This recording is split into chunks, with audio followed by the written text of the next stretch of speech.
वही देखिए, बिहार में एसआईआर पर सुप्रीम कोर्ट में अहम सुनवाई हुई। ड्राफ्ट वोटर लिस्ट में दावे और आपत्ति दर्ज कराने की अंतिम तिथि को बढ़ाने की याचिका दी गई थी। इसके साथ ही सुप्रीम कोर्ट ने आधार कार्ड को नागरिकता का प्रमाण पत्र मानने से भी इनकार कर दिया है। वकील प्रशांत भूषण ने आधार को नागरिकता का प्रमाण के रूप में स्वीकार करने की अपील दी थी। वहीं निर्वाचन आयोग के वकील ने कोर्ट को यह बताया कि अब तक 7.24 करोड़ वोटर्स में से 99.5% वोटर्स ने दस्तावेज जमा कर दिए हैं।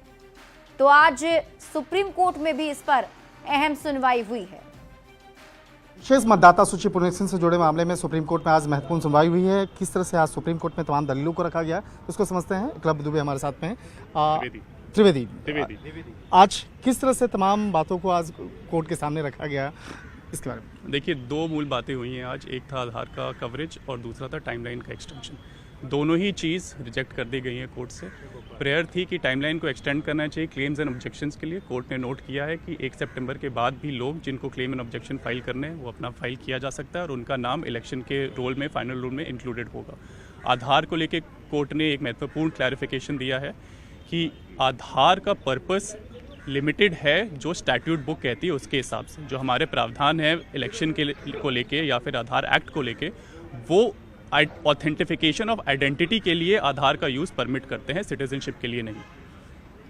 आधार का मसला तो पहले भी क्लियर किया जा चुका था कि नहीं, इसको आप पहचान के लिए आप कर सकते हैं, नागरिकता का वो संबंधित दस्तावेज नहीं है। लेकिन किस तरह से फिर से आज इस मामले को दलील दिया जा रहा था? देखिए, ये बात आपको पिटिशनर से पूछनी पड़ेगी कि इतनी बार सुप्रीम कोर्ट इस बात को क्लैरिफाई कर चुकी है, फिर भी बार बार ये पिटिशन में बात क्यों आ रही है। हो सकता है उनका मोटिव ये है कि किसी तरीके से आधार का इंटीग्रेशन और बढ़ता चला जाए तो आने वाले टाइम पे शायद उसका कवरेज ये लोग आर्ग्यू कर पाएँ कि एलिजिबिलिटी डॉक्यूमेंट ही बन गया है अब तो आधार, और प्रेसिडेंट के रूप में इसको स्वीकार किया गया है। तो वो चीज़ आज सिरे से खारिज कर दी गई है सुप्रीम कोर्ट। नेक्स्ट सुनवाई 8 तारीख की इस मामले में अगली जो सुनवाई है 8 सितंबर को होना है। और जिस तरह से बिहार मतदाता सूची पुनरीक्षण से जुड़े मामले में जिस तरह से तमाम दलील कोर्ट के सामने रखा गया और कहा गया, जिस तरह से इस मामले पर 8 सितंबर को जब इस मामले में सुनवाई होगी तो उस मामले में कुछ नए जो पहलू हैं, जो नए इनपुट जो हैं बकायदा वो कोर्ट के सामने रखे जाएंगे।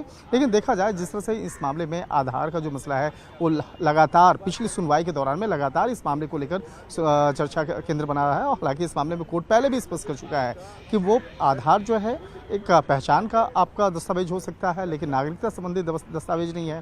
लेकिन इस मामले में किस तरह से अब आगे की सुनवाई होगी, देखना लाजमी होगा। इस बीच आपको बड़ी खबर बताते हैं, निर्वाचन आयोग ने जारी किए हैं एसआईआर के आंकड़े, जिसमें निर्वाचन आयोग की तरफ से जानकारी दी गई है कि राजनीतिक दलों की तरफ से 144 दावे और आपत्तियां दर्ज कराई गई हैं। आज एसआईआर पर दावे और आपत्ति दर्ज कराने का आखिरी दिन है। तो बड़ी खबर आपको बता रहे हैं, और इलेक्शन कमीशन की तरफ से यह आंकड़ा जारी करके बताया गया है कि जो दावे और आपत्ति दर्ज कराने के लिए मोहलत राजनीतिक दलों को दी गई थी, अब तक राजनीतिक दलों की तरफ से 144 दावे आपत्ति दर्ज कराए गए हैं।